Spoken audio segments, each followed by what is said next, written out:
मेरे पिता की कमी।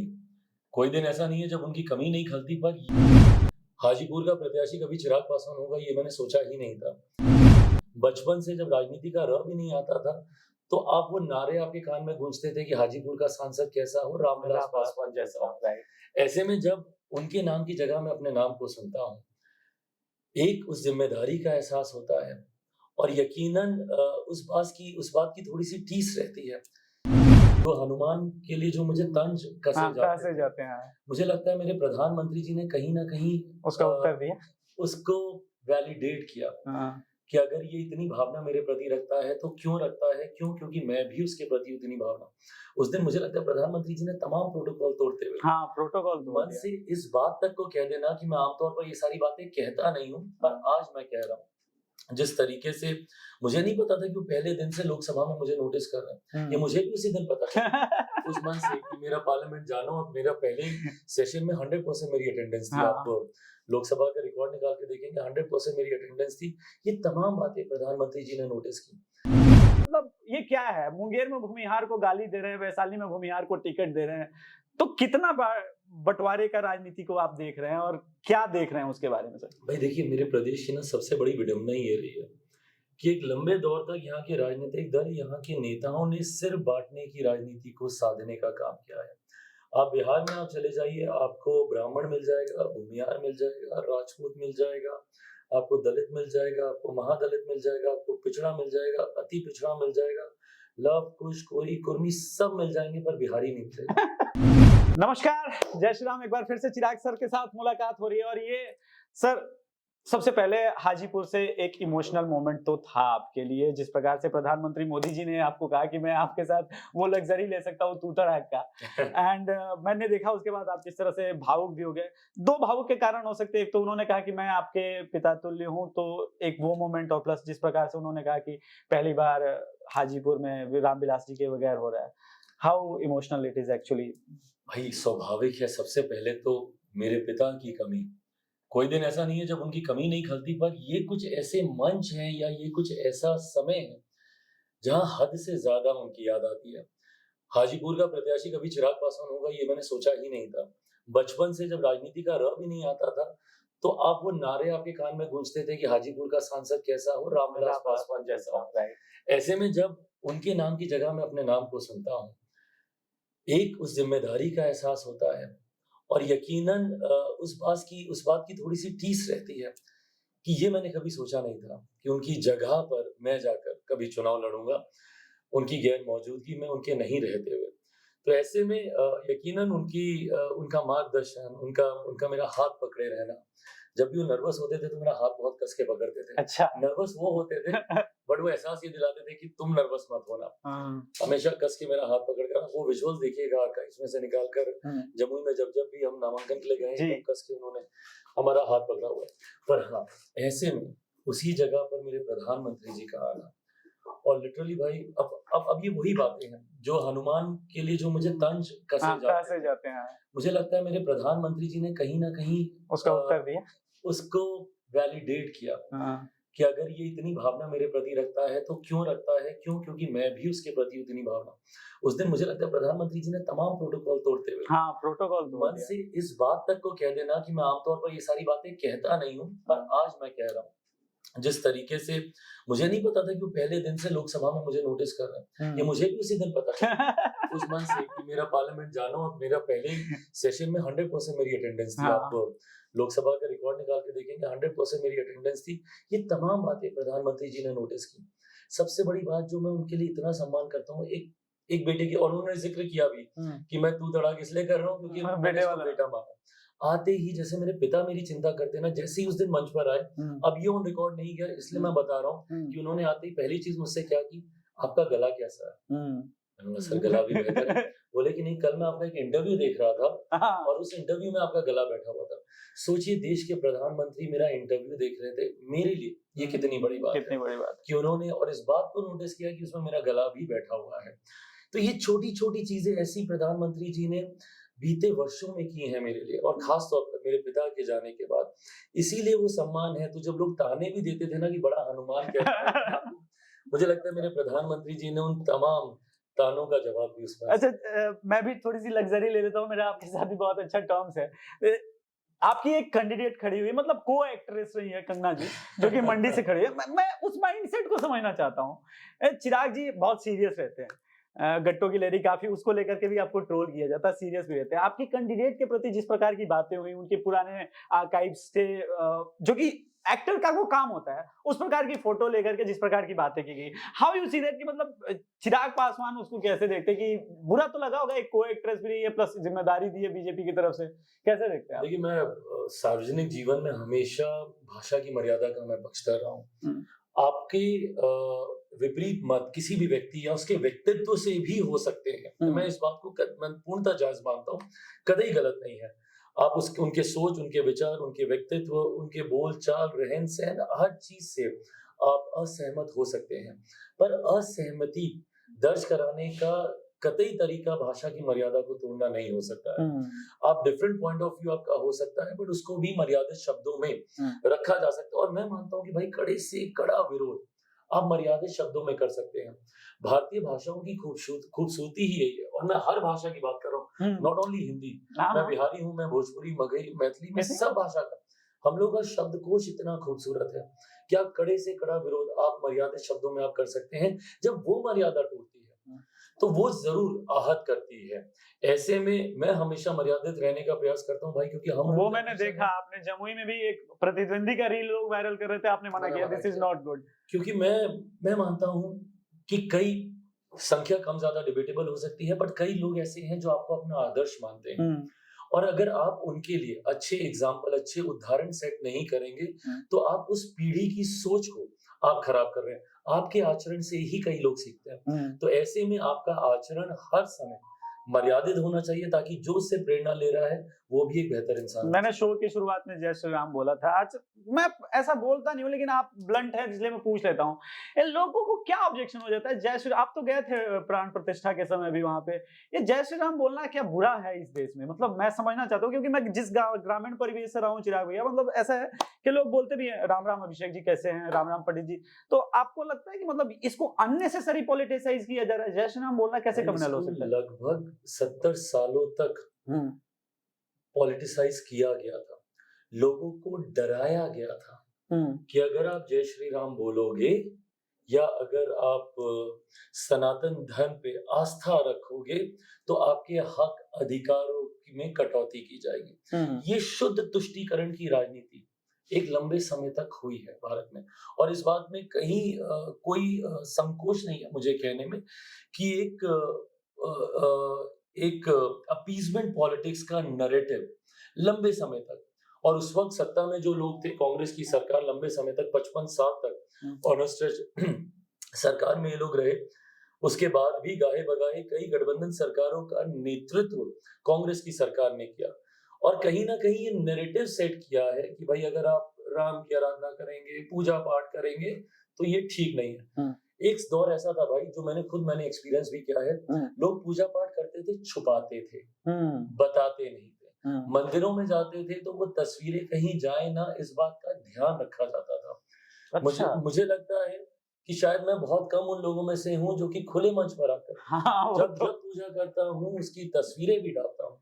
मेरे लिए वो आस्था का विषय है, बट मैं चाहता हूँ कि जितने आस्तिक नहीं, हैं। ये जो छुआ-छूत और इस पे आए हैं, मैं एक रोकूँगा, इम्पोर्टेंट चीज़ नोटिस करना। जीवन भर बाबा साहब जिस चीज़ के अगेंस्ट लड़ते रहे, वो मैंने हाजीपुर में देखा। और मैं आप जब जा रहे थे ना नॉमिनेशन के लिए, तो जब जिस मुस्लिम ने आपको शॉल पहनाया था, आपको ध्यान नहीं होगा, मैं कैमरा लेकर के उनसे बाइट ले रहा था। इनफैक्ट ध्यान तो होगा ही, आपने देखा होगा। पर मैंने देखा कि बाबा साहब अम्बेडकर को आपने माल्यार्पण किया। क्या अभिषेक तिवारी या क्या चिराग पासवान या कोई भी, क्या अब संविधान हमें इजाज़त नहीं देता कि हम माल्यार्पण करें बाबा साहब अम्बेडकर को, उनका सम्मान करें? और आप सोचिए कि उसे दूध से नहलाया गया। मैं जानना चाहता हूँ चिराग पासवान से, ये क्या? इसी के विरुद्ध तो बाबा साहब लड़ रहे थे। सोचिए, जो तथाकथित अपने आप को बाबा साहब के अनुयायी कहते हैं, उन्होंने कभी बाबा साहब की फिर सोच को ही नहीं समझा। बाबा साहब ने पूरा जीवन समर्पित किया अनटचेबिलिटी से लड़ते हुए, छुआ-छूत से के खिलाफ लड़ते हुए, ऐसी ही भावनाओं से क्योंकि वो खुद इस भावना के शिकार वो रहे हैं कि कभी गाहे बगाहे मंदिर गए और मंदिर को धो दिया गया, मंदिर में प्रवेश करने से रोका गया। और ये हकीकत है कि हाँ, ये हुआ है। भारत की एक हकीकत है, एक दौर ऐसा था जहाँ पे इस तरीके की छुआ-छूत की भावना रखी जाती थी। देश की एक बड़ी हाँ, आबादी को गाँव से बाहर रहने के लिए मजबूर किया जाता था। पर जिस व्यक्ति ने उनके खिलाफ लड़ा और जिस व्यक्ति ने उनको आवाज़ दी, उनको बल देने का काम किया, आज उन्हीं की प्रतिमा के साथ आप वही आचरण कर रहे हैं। सोचिए क्या मानसिकता है इन लोगों की। बाबा साहब की आत्मा उस दिन कितनी तड़पी होगी जब उनकी प्रतिमा को दूध से नहलाया गया, क्योंकि इसी पाखंड के खिलाफ वो लड़ाई लड़ते रहे। तो ऐसे में जो लोग उनके नाम को भुनाने का प्रयास करते हैं, उन्होंने कभी बाबा साहब को समझा ही नहीं, उन्होंने कभी बाबा साहब को पढ़ा ही नहीं।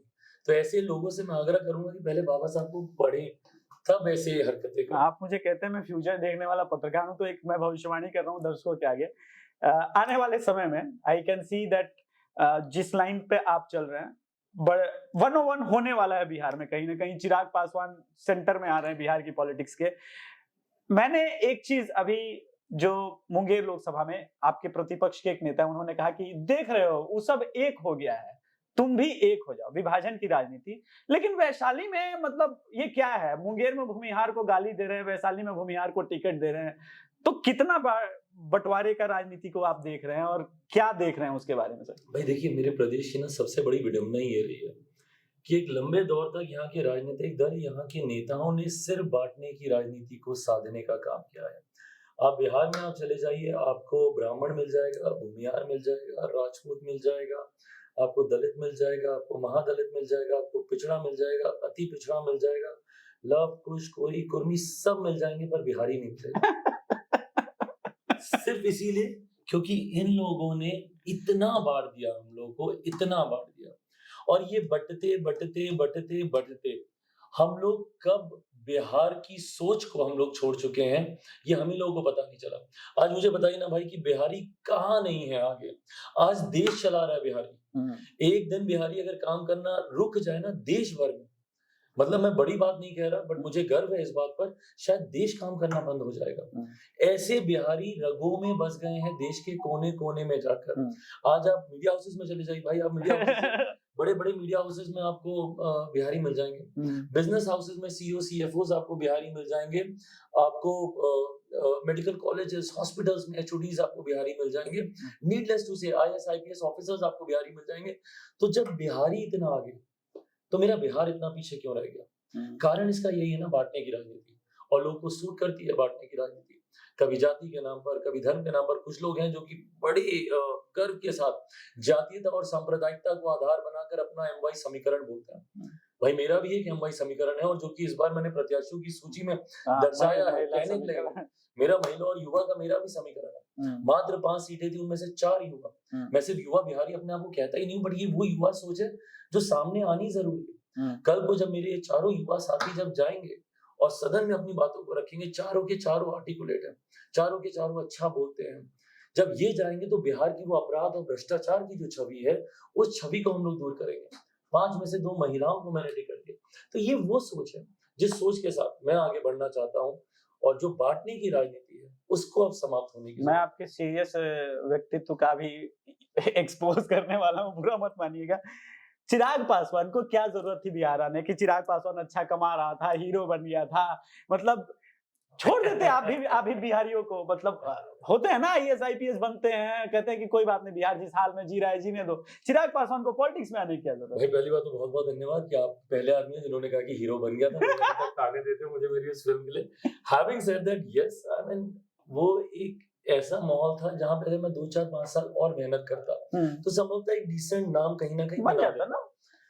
तो ऐसे में बढ़ा मेरा कारण राजनीति में आने का, और खास तौर पर बिहार में आने का। मैं अगर राजनीति में आना भी चाहता तो मैं केंद्र की राजनीति करता, उसी में अपना लगा रहता। मुंबई में जब मैं काम कर रहा था भाई, मैंने बहुत क्लोज क्वार्टर से इस बात को अनुभव किया किस तरीके से बिहारियों को वहां पे अपमानित किया जाता है।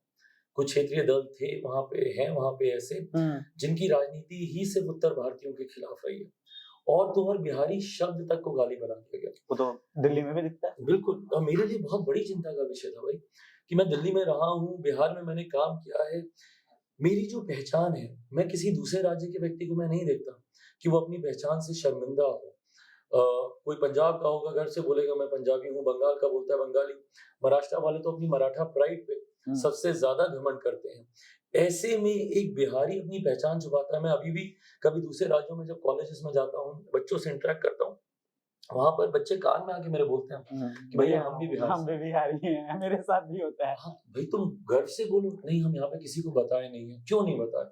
क्योंकि उनको शर्म आ रही थी ये बताने में। इसीलिए भाई मैंने सबसे पहले तो अपने हर सोशल मीडिया प्लेटफॉर्म पे अपने नाम के आगे बिहारी जोड़ा। बिहारी मैं अपने आप को हर मन से मैं बोलता हूँ। मैं चाहता हूँ कि बिहारी होने पर हर कोई घमंड करे, अभिमान करे कि मैं बिहारी हूँ। पर ये अभिमान आपका तब समाप्त होता है जब दूसरे राज्यों में आपको अपमानित किया जाता है और उस पर आप कोई कार्रवाई नहीं करते।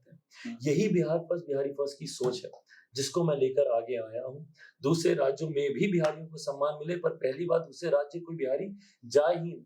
ये वो सुख सुविधा हमारे प्रदेश में होनी चाहिए। 90 का दशक कोई नहीं भूल सकता, जब ये लोग राजद कांग्रेस के लोग लाठी में तेल पिलाने का काम करते थे। ये मतलब मैं समझना चाहता हूँ, क्या आप मुझसे इस मामले में आपने ज्यादा देखा होगा क्योंकि आपका पॉलिटिकल बैकग्राउंड है और उम्र भी कि हाँ, ये तो थोड़ा बहुत हम लोग आसपास मान सकते हैं, इतना तो आप बुजुर्ग तो नहीं दिखते।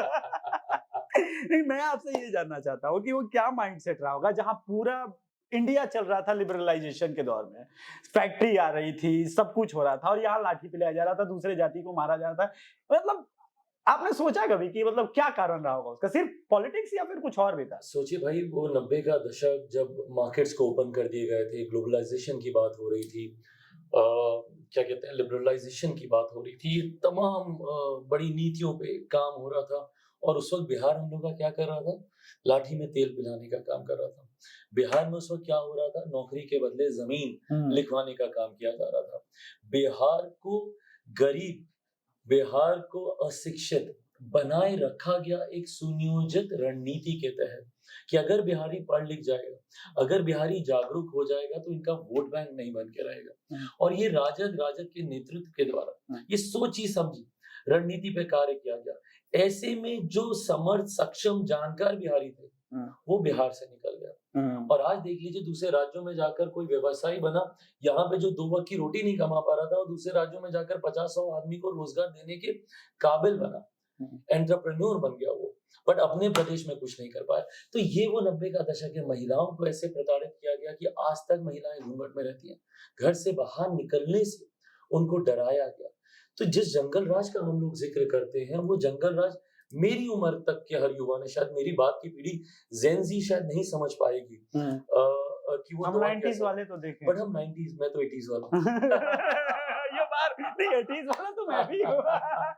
तो हम 80s वाले डेफिनेटली, उससे पहले की जितनी पीढ़ी है सबने अनुभव तो किया है। तो इसीलिए बिहार को अब बदलना जरूरी है। चिराग सर, 10 लाख, 15 लाख, 20 लाख नौकरी की बात हो रही है, आपको लगता है कि इतना नौकरी मिल पाएगा बिहार में, या क्या देखते हैं इस बारे में? भाई, नौकरी से ज्यादा इतना जमीन मिल पाएगा क्या बिहार में? अभी जैसा मैंने जिक्र किया कि ये लोग नौकरी के बदले जमीन रखवाने का लोग काम करते हैं, तो बिहार में क्या इतनी जमीन है कि 10 लाख लोगों की जमीन लेना भी कोई आसान काम नहीं है। बहुत मुश्किल काम। उसके लिए भी मेरे छोटे भाई को बहुत मेहनत करनी पड़ेगी। तो ऐसे में जब जमीन लिखवा पाएंगे तो संभवतः फिर नौकरी देने का सोचेंगे। ओके, थैंक यू सर, आपने बहुत अच्छे से बात किया, लेकिन एक प्रॉमिस और लेना है आपसे। 4 तारीख को जब इलेक्शन रिजल्ट होगा तो गट्टू की लड़ी पे डांस करेंगे हमारी टीम के साथ। नहीं, मैं ट्रोल नहीं कर रहा हूँ, लेकिन मैं मानता हूँ सर, वो वास्तव में इतना अच्छा गाना है कि हम सबने शादी ब्याह में उस पर डांस किया। सर, बुराई क्या है इसमें? Art is art. प्राइस जो मुझे दिया जाता है बट इतना जरूर है, 4 तारीख को इससे ज्यादा खुशी के माहौल में हम लोग मिलेंगे जब बिहार की 40 की 40 और देश में प्रधानमंत्री जी का लक्ष्य 400 पार हम लोग करेंगे। आप लोग को गारंटी है 400 जा रहे हैं? पूरा विश्वास। अरे क्या बात है sir, thank you sir, thank you so much.